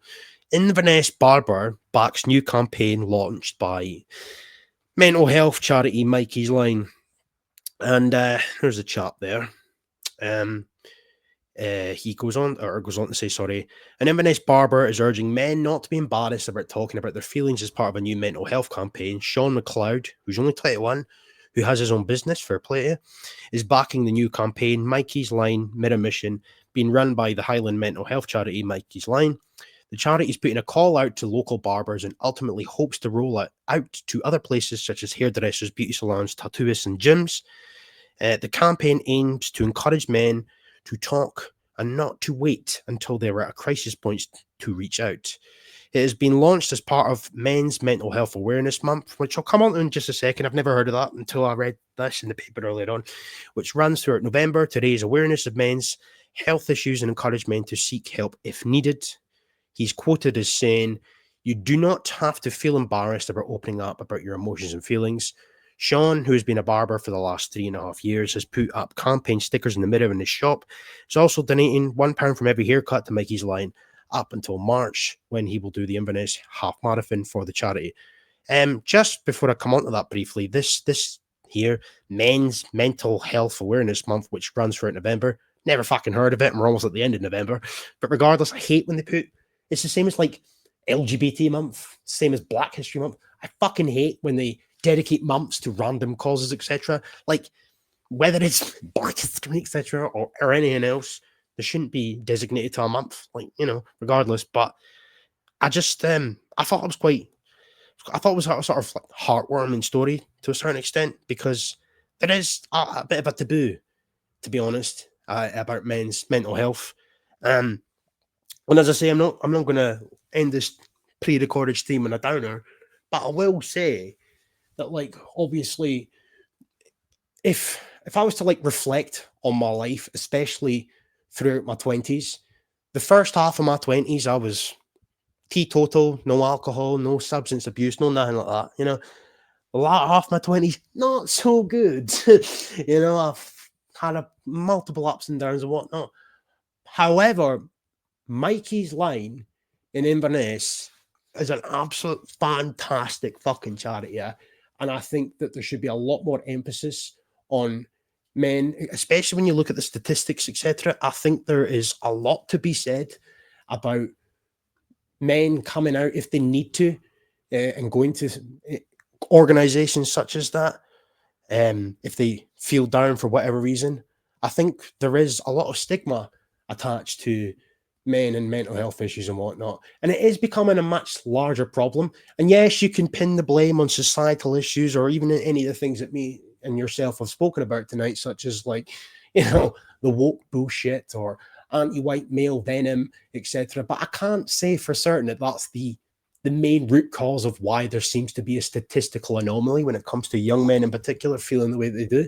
But there is a problem there. A lot of young men in particular, but not limited to, are experiencing a lot of mental health issues. So fair play to this guy.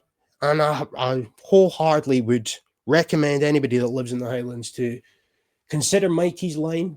You can either phone them, you can email them, or you can have a face-to-face appointment if you do, for whatever reason, feel somewhat down in the dumps. But Sensum, just to sort of conclude this stream, have you got any thoughts on, like, men's mental health in particular? Because I do think it's an ever-growing problem, to be honest. I think that's, once again, I think it's a societal thing. The only thing I know of in November is the often quoted Movember, you know, grow a beard for November to support. I think that's prostate cancer, or I don't know what is it. I think it's just solely prostate cancer, so men's physical well-being. But a lot of people don't realize the number of varying societal pressures that have been put on men in recent times. But, you know, it correlates probably with the, you know, the women's revolution, the feminist agenda, blah blah blah, where men are now competing with women in the workspace, which never used to happen, in similar jobs, blah de blah, and all this lot. But I think that's had a very, very disastrous effect on both sexes, because the regime pushed women into roles that they probably weren't going to be well prepared for, while diluting, you know, or sort of denuding, shall we say, men's involvement in the workplace. So those things have gone hand in hand. And the worst thing to come out of all of this is that, you know, women have become very successful in many, many different fields, and men have just walked away. A lot of men have literally just walked away. Now, is that at the expense of mental health? Well, it depends. It depends. It depends on the individual, because there are a number of men who've decided, yeah, I don't really want to play the 9 to 5 game. I'm not really that interested in having a family or, garnering a relationship, because I know, if I wanted to sort of have a relationship with a lady and have a family, blah, get married, etc., I'm going to have to work, X times 50, in order to be able to afford those things, and in order to do the role that I'm prepared to do, which is, to be what is it, a fucking provider, if you like, for the family unit that's also been decimated and denuded in society. So what's happening now is that men are thinking like, well, yeah, it would be nice to have kids. Yeah, it would be nice to be in a traditional relationship, but unfortunately, I'm either invisible to the vast majority of women in society today, or I'm just being used as a financial resource. So a lot of men today, because they are seeing this thing firsthand, and I think a lot of this does stem back from when things like, when the first issue of the smartphone became a thing, and social media applications became the norm rather than, just this niche little thing. And it was it became apparent very, very quickly, when was the first iPhone? What was that? 2005, 2006, something like that. Yeah. It wasn't long after that when they had all these applications were involved. And obviously, exploitation, people are going to say, oh, well, this is a very quick way of being able to provide, immediate access to, a vast pool of options for dating and relationships, etc., and vice versa. So all these people, my generation, know, because we used to meet people either through family, friends, gatherings, or nightclubs, as were back in the day, in the traditional sense. And so you got these social media things, and what actually happened was that the evolution of these applications were that 90% of the women went for like 10% of the men, and 10% of the men were getting all the action. So 90% of the men, just through these dating applications, were being ignored. So unless you were part of a group that were organic and traditional and used to go out to the pub and blah, blah, blah, you were pretty much excluded from the dating market. Now, all of those men, etc., now, are thinking, well, I'm not really a wanted commodity. I'm not really a, as far as the 90% of women are concerned, so I'll just go my own way. And what the connotations of that from a societal perspective is, if you were to take a man who had 2 children and a wife, and the 2 up, 2 down societal 2-car, 2 up, 2 down family household, he's got to make, not fucking millionaires money, but he's got to make a bit of money, to do that. Whereas if you're Johnny Lonesome, you can live like a prince on a fraction of the same amount of money. And the problem is now, a lot of men, particularly the Gen Z men, and the Gen Alpha that are coming behind them, so you got your early Gen Alphas. So in other words, the slightly older Gen Alphas are thinking, yeah, I only need to do like 10 hours a week work, and I'll just fucking live like what I'm doing now, which is playing me games, playing on my PlayStation or my Xbox, eating me Mackie D's every other night or whenever I fancy. Sorry to interrupt there, but I just think that's a fucking heinous view to have. It, like, for example, like literally, you might think that. No. This is important, like, because I actually have I had this argument with like there's one person like IRL who I would consider a friend. I mean, because that's how much of a fucking hermit I am. Like, I very rarely venture out where I live unless it's just to fuck off with my dog. But there's one guy that I'm somewhat friendly with IRL, right? And I was with him about, it was just before bonfire night. I was with him and I was with his mate, and we ended up fucking going to a pub near their house, and we started talking about life and fucking whatnot, right? And the pair of them both said to me that they have no aspiration to have kids and whatnot. Like, live, what was it? Work hard, play harder, like that type of. And I remember fucking starting to argue with them, like, what the fuck's wrong with you? Like, that's weird. Like, to me, that's weird. I just think that's such a fucking like pessimistic worldview, to be honest. Like, surely your aspiration in life, like the whole purpose, what is the purpose of life? I would argue it's procreation. Every animal on the fucking planet does it, you know? Why should humans be any different? And I understand all the sort of societal impacts and financial consequences, etc. But it's like, for people in this day and age to say with a straight face that, like, I want kids, fuck that shit, no interested. Like, that's weird to me. I just think it's weird as fuck. I think it's unhealthy. It's the equivalent of like pointing out like cat ladies and feminists. They get to a point where, you know, it's the same thing. Why is it acceptable? No. I'll let you jump in the thing. Why is it acceptable? Why the fuck is it acceptable to laugh at feminists and say, oh, you're running out of eggs, etc. But it's not, the same thing can't be applied to men. Like, you know, like in your 40s or 50, you've got a receding hairline, you're fucking bullshit, ball sacks dangling down at your knees at that point. You know what I mean? You're basically a pensioner at that point. You don't have any kids. Like, is your life fucking any better? No. Like, you're miserable and you're alone. I just think that's such a fucking savage way of viewing the world. It might seem beneficial at the time, going out and ploughing every fucking female that's wanting a bit of booby. No. Long term, that's just unhealthy. Well, the thing is, these young lads, they're not getting any action at all because they are what are called involuntary celibate, which means. No, I'm not talking about incels. I'm talking about the cunts I'm talking about here. Like, they just spend their fucking whole life, if they're not at work, on Tinder, and they're meeting like random birds for a quick bunk up. I'm like, that's just not healthy.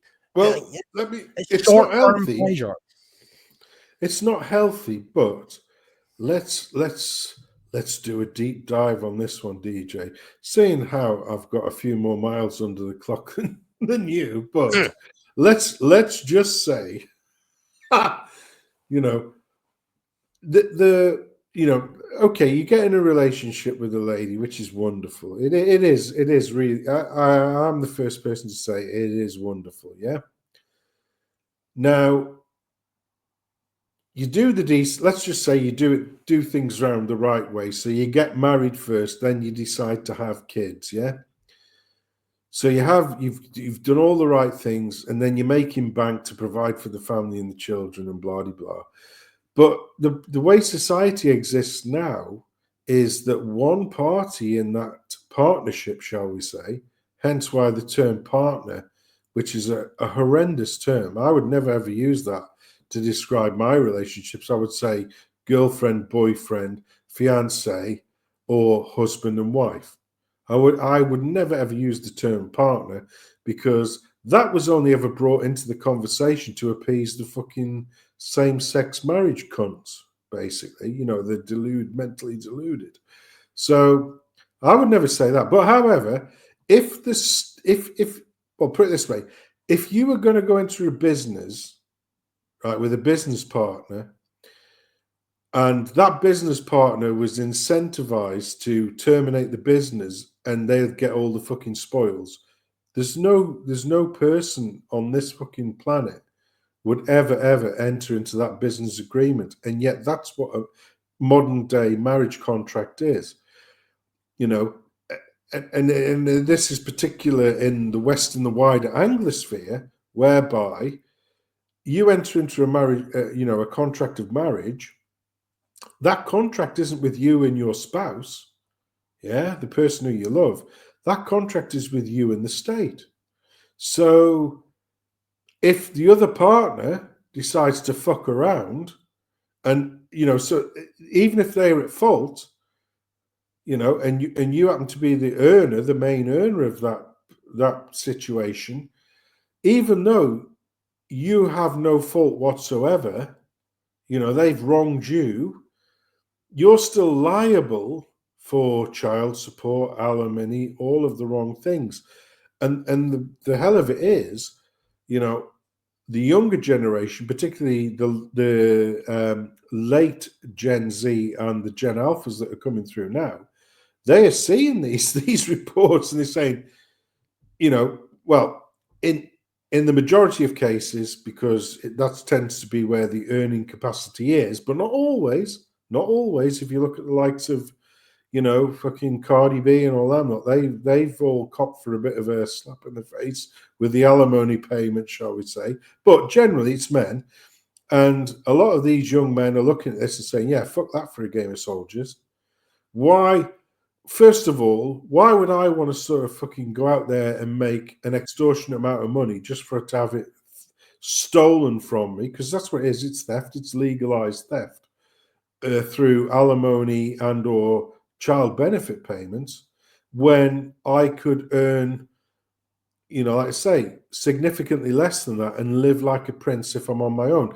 I'm not saying it's right, and it certainly isn't good for society, but that's where legislation has driven us to this point in time. So you can understand why there is a certain amount of reticence of, younger men wanting to make a full-term commitment with a woman.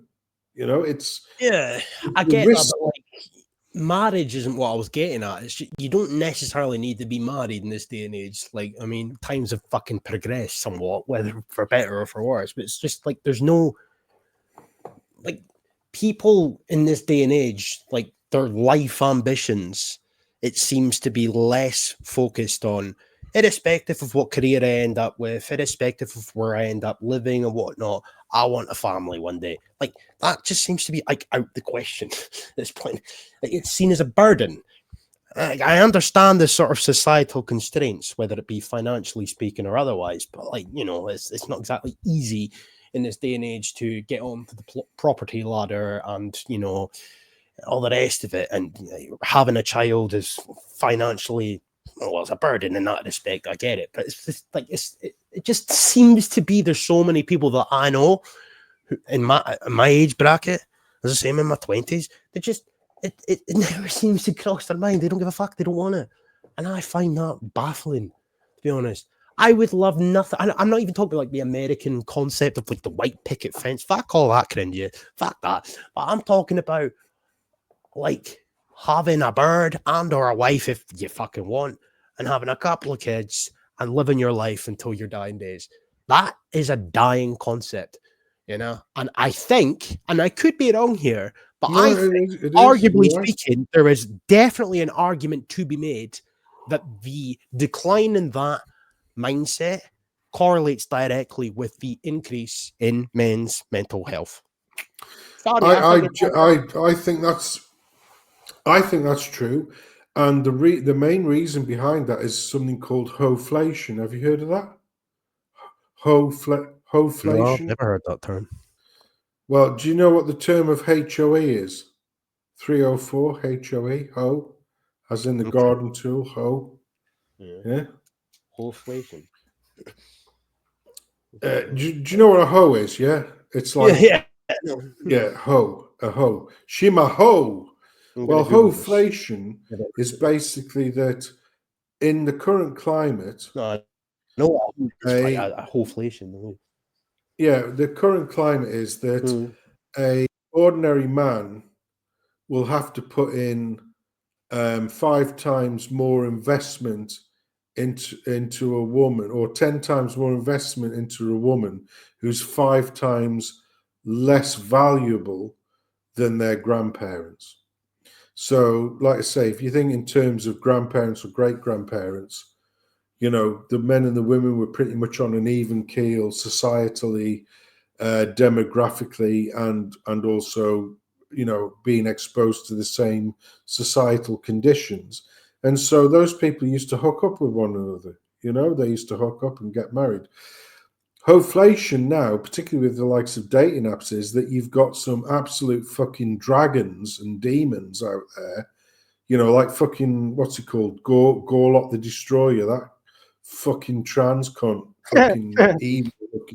I'm a 10. I'm a 10. You know, you might be 10 fucking ton, but you're not a fucking 10. You know what I mean?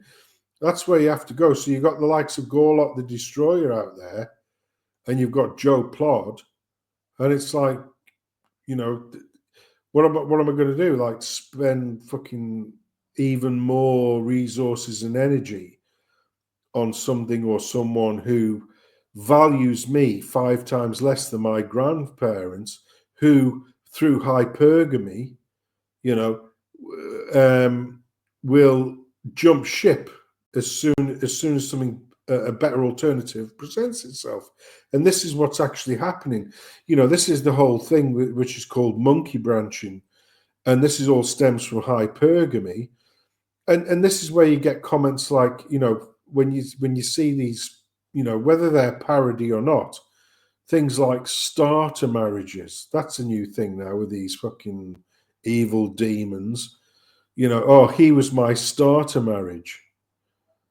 You know, so in other words, what do you mean by he was your starter marriage? Well, so you came from fuck all, but you were quite pretty. Some bloke took you on because he genuinely loved and cared for you.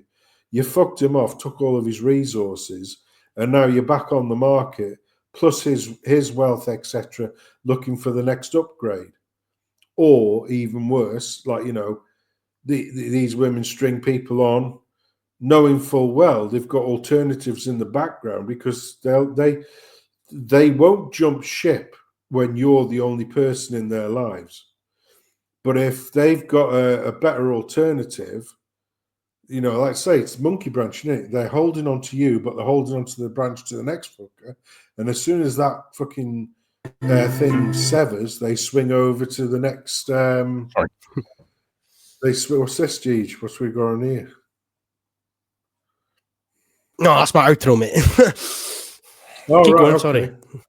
All right, because I was gonna give you an outro, good one as well. Well, but, you can fucking give me an outro then. I will take. Well, it we'll off. do. I'll Do tell you you know what what's we'll annoying? do too. I didn't actually mean to interrupt you, but you know yourself because you used to be here all the time. Like you try to like put a video up to play after the fact, but the second clicking it, I'm fucking playing. It's so annoying. Regardless, if you've got an outro to play, then I'll fire it up. Well, no, I've got one that we can play, which is I thought was you know, quite you know, quite you know, quite prescient to what we were discussing here now. But all I will say is that you know, men these days, and it is particularly men, have to put in 10 times the effort that their grandfathers did for a woman who's 5 times less valuable, shall we say. And a lot of that is because, you know, through modern technology, dating applications, through you know, social media or anti-social media, as I call it, they genuinely believe, you know, you've got people like absolute dragons, awful looking birds, like, you know, like really fucking heen. And I'm a fat cunt, but I used to be pretty decent in my time, you know what I mean? But you've got these dragons out there who think they're 10s and they're not. But because Chad Thunderstroke smashed them once, you know, they were probably the 2 a.m. call sort of thing, like, you know, what you doing? Nothing. Come round and like sort of empty me nuts for me. Oh, there we go. That woman now thinks that she's got this value of the Chad Thunderstroke, and it isn't. Do you know what I mean? It's just like fucking, you know, you were a useful peace leave for a night. You've not really got any value. And it's the same with these fucking women who come on, who've been on Only Fools or Lonely Fans or whatever, and they come out and they're saying, but I'm worth $1 million. It's like, a real man doesn't give a flying fuck what you're worth or what you've earned. They care about your femininity, your grace, your fucking decency. No fucking bloke wants to go with any bird that's had more cock in her than fucking Bernard Matthews. You know what I mean? Anyway, mate, if you want to, I can share this now. But if you want, I mean, if you want to play yours, that's fair enough. But this is. I actually did this this was my first attempt at AI generation, and it came off really fucking pretty well, actually. So there you go. Okay, here we go. On the shelf for you. There's rising red and rosé Prosecco on Sunday. There's a box wine on the shelf for you. There's a box wine on the shelf for you. No need to get up early. You're living your best journey. There's a box wine on the shelf for you. And don't forget the kitty litter goes real well with those empty, hollow, broken dreams and cat pissy smell. There's a box wine on the shelf for you. There's a box wine on the shelf for you. Your eggs are nice and frozen. This is the life you've chosen. There's a box wine on the shelf for you. Well, you wanted one last fairground ride on the old cock carousel. Now you've aged like month-old milk with a cat pissy smell. There's a box wine on the shelf for you. There's a box wine on the shelf for you. Don't you to get up early, you're living your best journey. There's a box wine shelf for you. There's a box wine on the shelf for you.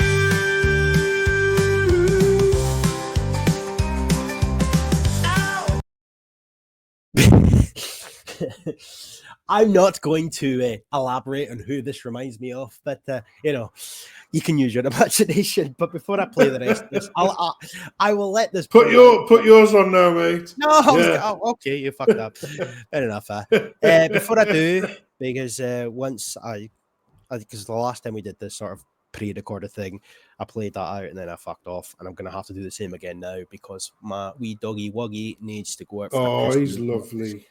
Oh, he is. The wee cunt, though. The joys of having a Jack Nicholson. However, if you've got anything you want to plug and whatnot, you do that now. And do not be offended if my outro interrupts you again, just because I have to hit the fact. It's so fucking annoying. StreamYard needs to get that shite sorted. Like, you should be able to put. I've noticed that. Unless you preload them. Wait. You know what I mean? Anyway, yeah. Unless you preload them. It fucking interrupts you, doesn't it? You know what I mean? Anyway, tomorrow night, I haven't. So tomorrow night, I'm going to be on Bonnie Ladd's channel, 8:00 on the Amigos chat stream, so that'll be good.